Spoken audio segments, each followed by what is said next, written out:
మహాగణాధిపతయే నమః. ఓం గురుభ్యో నమః. ఓం శ్రీమాత్రే నమః.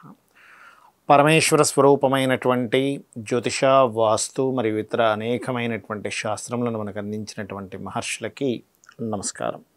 హయగ్రీవ హయగ్రీవ హయగ్రీవేతి యో వదేత్ తస్య నిస్సరతే వాణి జనుకన్యా ప్రవాహవత్. అరుణాం కరుణాతరంగితాక్షీం ధృతపాశాంకుశపుష్పబాణచాపాం అనిమాదివిరావృతాం మయూకైః అహమిత్యేవ విభావయే భవానీం. శ్రీమాత్రే నమః. ప్రేక్షకులకి ఆ లలితాంబిక అమ్మవారి యొక్క అనుగ్రహం పరిపూర్ణంగా కలగాలని మనస్ఫూర్తిగా కోరుకుంటూ, మనం ఈరోజు చెప్పుకోబోయేటువంటి లలితా సహస్రనామాల్లో ఒక విషయం బాగా గుర్తుపెట్టుకోవాలి. లలితా సహస్రనామాలు అనగానే అది వసిన్యాది వాగ్దేవతలు చెప్పినటువంటిది. ఆ వసిన్యాది వాగ్దేవతలు అమ్మవారిలో నుంచి 8 కిరణాలుగా బయటకు వచ్చి చెప్పారంటే ఈక్వల్ టు అమ్మవారి చెప్పింది. ఆమె కిరణాలంటే ఆవిడేగా. ఎందుకంటే సూర్యుడి యొక్క కిరణాలంటే సూర్యుడు వేరు, కిరణాలు వేరు కాదు. కాబట్టి అమ్మవారే చెప్పినటువంటి అంశం వసిన్యాది వాగ్దేవతల రూపంలో చెప్పించింది. కాబట్టి ఇది అపౌరుషముతో సమానము, అంటే వేదముతో సమానం లలితాసహస్రనామాలు. కాబట్టి ఈ ఒక్కొక్క నామం అతిశక్తివంతమైనటువంటిది. ఈ ఒక్కొక్క నామాన్ని సంకల్పం చేసుకొని చదివితే కనుక ఫిక్స్ అయ్యే మైండ్లోనే ఏది చేస్తామని ఖచ్చితంగా అవుతుంది అని చెప్పి ఎవరైతే దృఢ సంకల్పంతో ఈ యొక్క నామాలను చేస్తారో అమ్మవారి యొక్క అనుగ్రహం కూడా అంతే దృఢంగా ఉంటుంది మీ పట్ల. ఇక మనం ఈరోజు చెప్పుకోబోయేటువంటి నామం వల్ల అర్థము, దానివల్ల జ్యోతిషాస్త్ర జాతక చక్రరీత్యా ఉండేటువంటి దోషం కానివ్వండి, వాస్తు దోషంగా ఏ రకంగా పోతుందనే విషయం మనం తెలుసుకుందాం. ఇక్కడ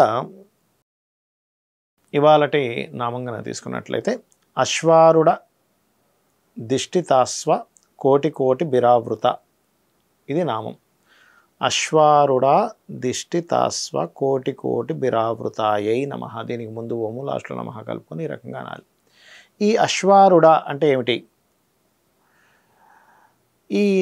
ఇదేంటంటే అశ్వారుడ అనేటువంటి శక్తి దేవత అమ్మవారి దగ్గర ఉంటుంది.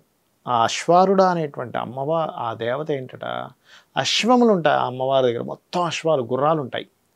ఆ గుర్రాల చేత ఆవిడ చుట్టూ తిరుగుతూ అమ్మవారిని సేవిస్తుంది. ఎవరిని? లలిత అమ్మవారిని.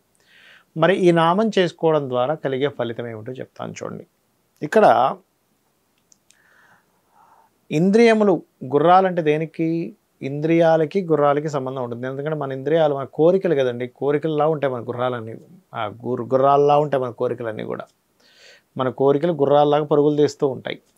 ఈ నామం చేయడం వల్ల ఏమవుతుందంటే, ఒకటి సంపద పెరుగుతుందండి. ఎందుకంటే గుర్రానికి సంపదకి సంబంధం ఉంటుంది. అందుకే వాస్తులో కూడా గుర్రం బొమ్మ తెలుపు రంగు 2 జంట గుర్రాలు కానీ లేదా 11 గుర్రాలు కానీ ఉన్నటువంటి బొమ్మని ఇంట్లో వాయువ్యంలో పెట్టమంటారు.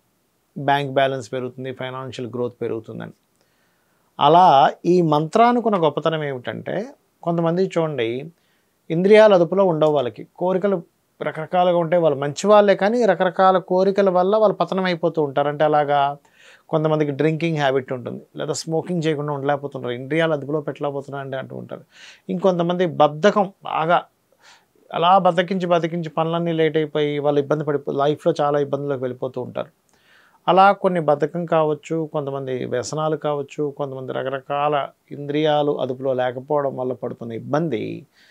అమ్మవారి నామాల్లో ఈ యొక్క నామం మీ యొక్క ఇంద్రియ శక్తిని పెంచుతుంది. అంటే మీ యొక్క ఇంద్రియములే గుర్రములు, వీటిని అదుపులో ఉంచేదే మనస్సు.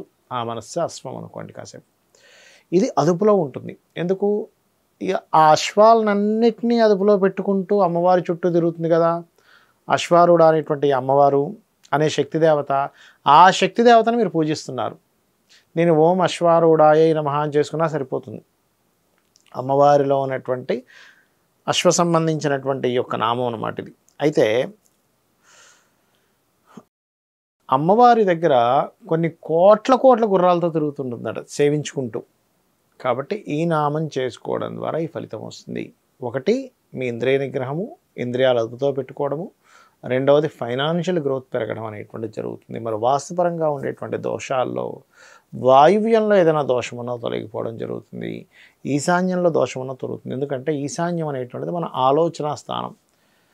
మనకి ఆలోచన సరిగ్గా లేదనుకోండి, మనం కంట్రోల్ చేసుకోవట్లేదు మన ఆలోచనని. అది కూడా ఒక ఇంద్రియాల్లో ఇంద్రియ పతనం, అంటే ఇంద్రియాలు సరిగ్గా అదుపులో పెట్టుకోకపోవడం వల్ల పతనానికి దారితీస్తుంది. అలాగే వాయువ్య దిశ, ఎందుకంటే వాయువ్యానికి చంద్రుడు కారకుడు. చంద్రమా మనసో జాతః అని చెప్తుంది మన వేదం. అంటే ఏంటి, చంద్రుడు ఎవరి జన్మ జాతకంలో చక్రంలో అయినా పాడయ్యాడు అనుకోండి, ఏమవుతుంది, వాళ్ళ మనసు స్థిమితంగా ఉండదు.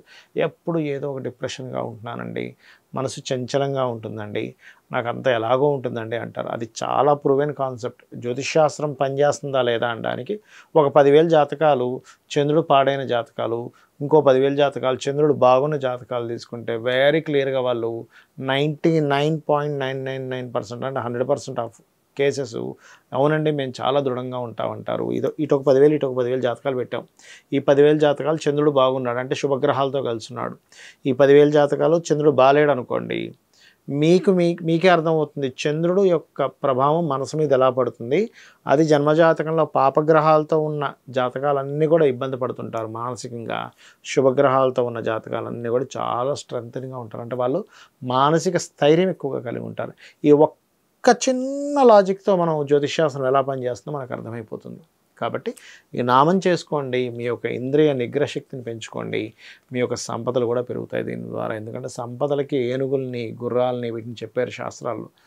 కాబట్టి ఇది పెరుగుతుంది.